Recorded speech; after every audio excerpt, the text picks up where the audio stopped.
जो लोग कहते हैं हमारी गाड़ी छोटी है, सस्ती है, इस पे पीपीएफ कराने का फायदा क्या है? तो आज हम आपको जो दिखा रहे हैं फ्रॉन्क्स है, इस पे हमने गरवारे प्लस का पीपीएफ किया है।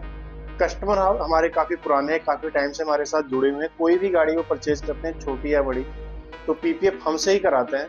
ऑल ओवर अगर हम बात करें कि पीपीएफ छोटी गाड़ी पे कराना चाहिए नहीं कराना चाहिए, तो कहीं ना कहीं अगर आप पीपीएफ करा के चलते हैं तो आपका जो पेंट है 100% सेफ रहता है। इसके साथ साथ जो डेली यूजिंग की वजह से छोटे मोटे स्क्रैचेस पेंट पे आते हैं, उससे 100% प्रोटेक्शन मिलता है। और रही बात की प्रोडक्ट कौन सा कराना चाहिए, तो हमारे पास आने पे आपको मिलेगा गरवारे और 3M के ऑप्शन। इसके अलावा ऑन डिमांड और भी कोई ब्रांड आप चाहते हैं तो वो भी आपको अवेलेबल करा देंगे।